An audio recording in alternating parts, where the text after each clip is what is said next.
Bom, estamos fazendo a leitura de Atos capítulo 2. Vamos agora ao versículo 37.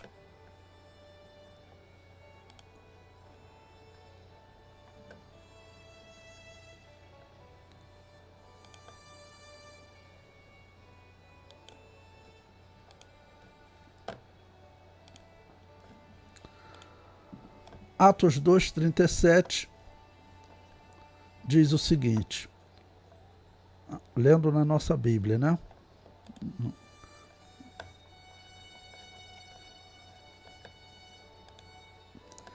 Ouvindo eles isto, compungiram-se em seu coração e perguntaram a Pedro e aos demais apóstolos: Que faremos, varões irmãos?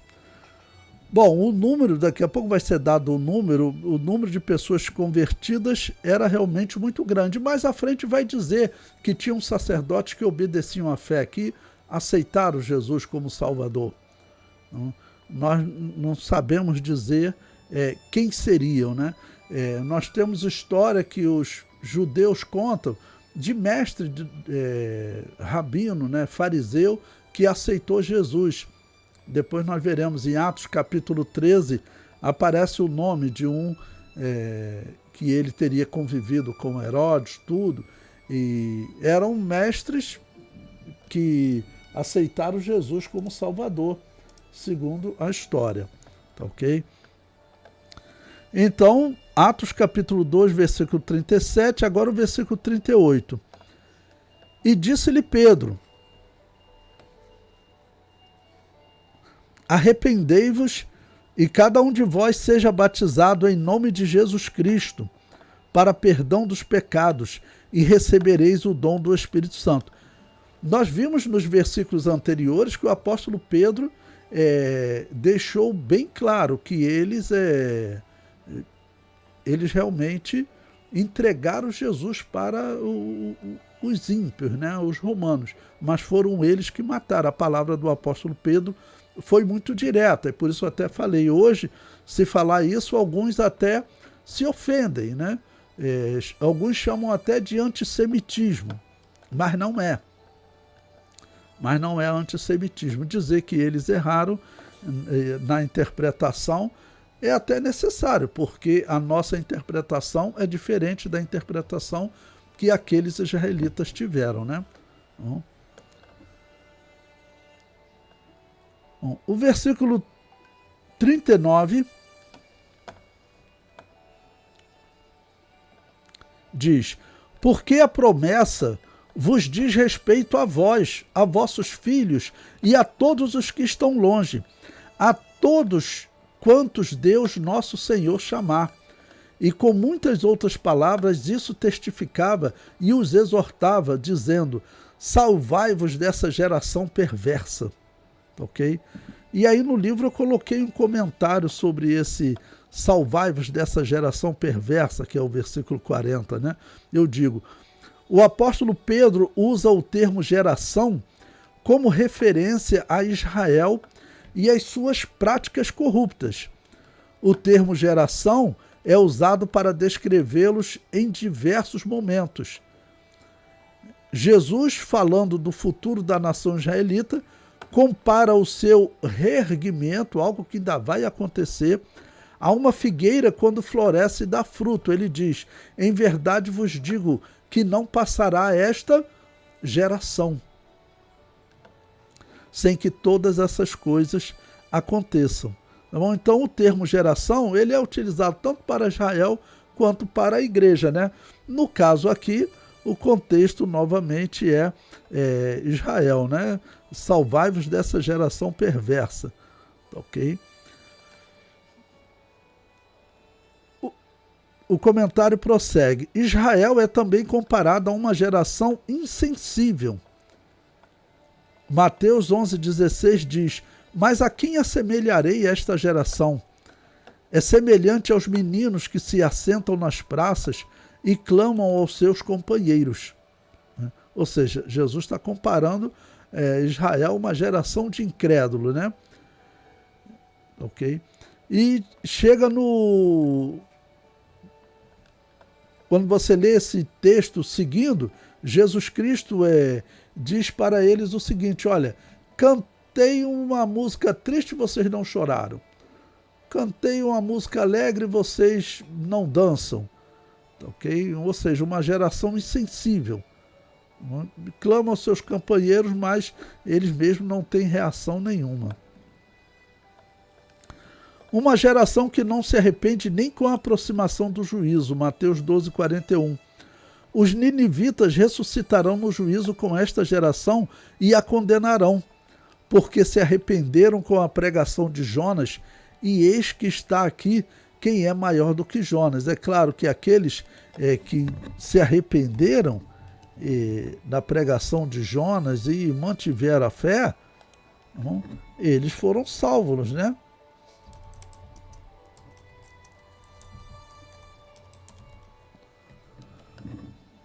Então eles vão condenar essa geração que vai ser condenada.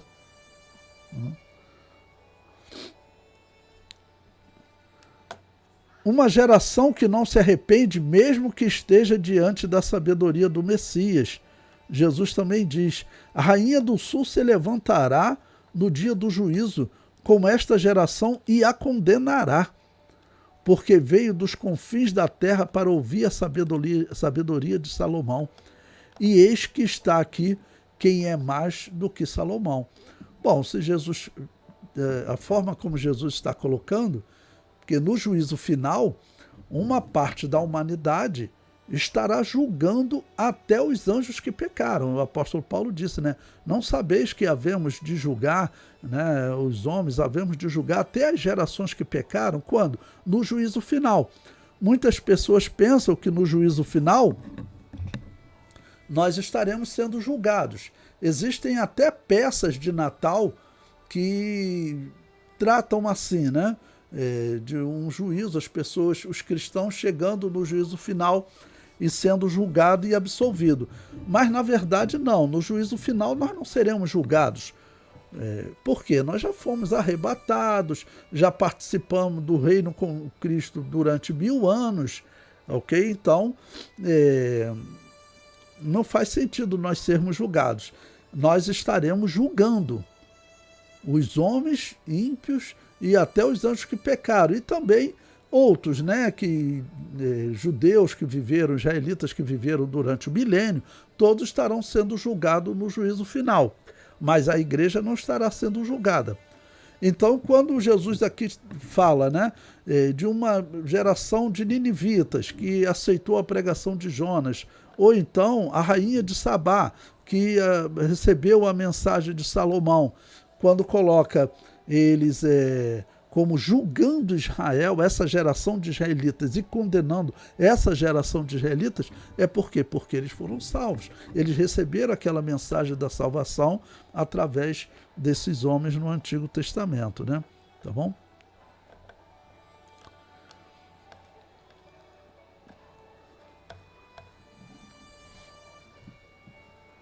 Pois bem, no versículo 41, ele vai descrever agora quantos receberam essa mensagem. Vamos lembrando que durante o ministério de Jesus, a Bíblia fala em grandes quantidades, até multidões seguindo ele. Mas depois da morte, né, é falado de discípulos mesmo, aqueles 120 que se reúnem no Pentecostes. Porém, vejam o número que vai ser acrescentado agora. De sorte que foram batizados os que de bom grado receberam a sua palavra. E naqueles dias agregaram-se quase 3.000 almas. O Pentecostes era uma das festas mais importantes de Israel. Tinham 3 grandes festas que eles faziam festa, né? Que eram a Páscoa, o Pentecostes e o tabernáculo. O tabernáculo, eles ficavam em cabanas, né? Estavam com Deus, dizendo que eles estavam habitando com Deus. Até hoje eles celebram. A Páscoa era a morte do Cordeiro. E o Pentecostes era o final da colheita do trigo. ela acontecia entre as primícias e o Pentecostes, eram 50 dias de colheita. Então, representava exatamente esse momento. E essas 3 festas eram os momentos que os israelitas do mundo todo deveriam fazer pelo menos uma visita. E eles saíam da Mesopotâmia, saía do Egito, tinham israelitas, segundo a história, até na atual Espanha, estavam espalhados no mundo todo, na Babilônia, Pérsia e em Roma. Então, uma vez por ano, eles tinham que fazer uma viagem até Jerusalém. E a festa, vamos dizer, de Pentecostes era uma muito concorrida. Então, certamente tinham muitos peregrinos ali. Pessoas que vieram de fora e que certamente muitos começaram a ouvir as notícias do que aconteceu cerca de 50 dias antes. Alguns dizendo que um grande profeta foi morto, tomando expressões, né, como alguns dos discípulos usaram logo depois da morte de Jesus, como os discípulos no caminho de Emaús, eles disseram, tá ok? Então, eles ouviram, e a pregação do apóstolo Pedro foi impactante, porque, como eu disse em outros momentos para vocês, quem conhecia as Escrituras e estudava ela na íntegra, eles sabiam que o Messias estava às portas. Eles sabiam que a vinda do Messias estava próxima, porque Daniel colocou, olha, em 69 semanas, ou seja, em 483 anos, o Messias morre. Ou o Messias é tirado. Então eles sabiam que o Messias estava às portas, ok? Mas o resultado foi que as lideranças judaicas não receberam, né? Bom, agora no versículo 42, vai deixar claro que o que eles esperavam não era, o que eles estavam experimentando não era algo passageiro, algo de emoção, porque vai descrever que eles mantiveram a fé. Vamos, veja, versículo 42. E perseveravam na doutrina dos apóstolos e na comunhão e no partir do pão e nas orações. E em cada alma havia temor. E muitas maravilhas e sinais se faziam pelos apóstolos. Observe que agora nós vamos entrar na descrição de um tempo que não tem como nós medirmos. Acredita-se que Saulo de Tarso, a perseguição dele, conversão, já em Atos 9, tenha ocorrido 2 anos depois da morte de Jesus. Mas todos esses eventos que nós vamos ver descrevendo agora, por exemplo, eles em comunhão e fazendo sinais, tá ok? E todos começarem a ter tudo em comum, é o versículo 44, olha, todos os que criam estavam juntos e tinham tudo em comum. Ou seja, as pessoas começam a vender fazenda, a entregar. Quanto tempo durou isso aqui? Irmão, quanto tempo está descrevendo Atos capítulo 2? Nós não sabemos. Até o dia do Pentecostes, até o dia do sermão, ok? Nós sabemos que haviam se passado 50 dias da ressurreição de Jesus e cerca de 53 dias da sua morte. Considerando que ele ficou 3 dias e 3 noites no túmulo.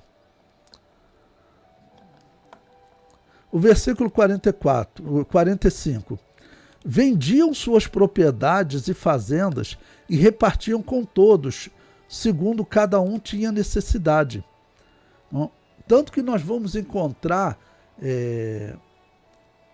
uma atitude igual a essa no capítulo 4, no capítulo 5. No capítulo 5 é o famoso, conhecido, né, de Ananias e Safira. Então, eles, vamos dizer, tem um tempo decorrendo aqui que nós não temos como calcular, ok? Mas provavelmente isso aqui é ainda no primeiro ano da morte de Jesus, ok? Versículo 46. E perseverando unânimes todos os dias no templo e partindo o pão em casa, comiam juntos com alegria e singeleza de coração, louvando a Deus e caindo na graça de todo o povo. E todos os dias acrescentava o Senhor à igreja aqueles que se haviam de salvar. Ou seja, eles terem tudo em comum não é o mesmo comunismo, como eu já ouvi alguém sugerir. Tá bom? Eles tinham tudo em comum, ou seja, eles eram comunistas, mas não comunistas no sentido que se fala hoje, porque o comunismo de Karl Marx, comunismo da China, da Rússia, da Coreia do Norte, é uma imposição. Você divide com o seu vizinho porque isso é uma imposição. Aqui era voluntário. Eles tinham tudo em comum, eles vendiam, tá bom? E faziam para as pessoas poderem se alimentar e sair pregando o evangelho, né? Foi uma atitude de fé, tá ok? Mas esse ter tudo em comum aqui não é o mesmo comunismo. Se você quiser chamar eles de comunistas, literalmente, pelo significado da palavra, eles eram comunistas, já que eles tinham tudo em comum. Comunismo é o sistema daqueles que têm tudo em comum. Sendo que o comunismo de Karl Marx, ele ocultava alguma coisa, né? Você tem tudo em comum com aqui no país comunista, né? Entre os cidadãos. Só que isso é imposto, isso é uma imposição, não é voluntário. Aqui eles tinham tudo em comum, só que era voluntário, tá bom?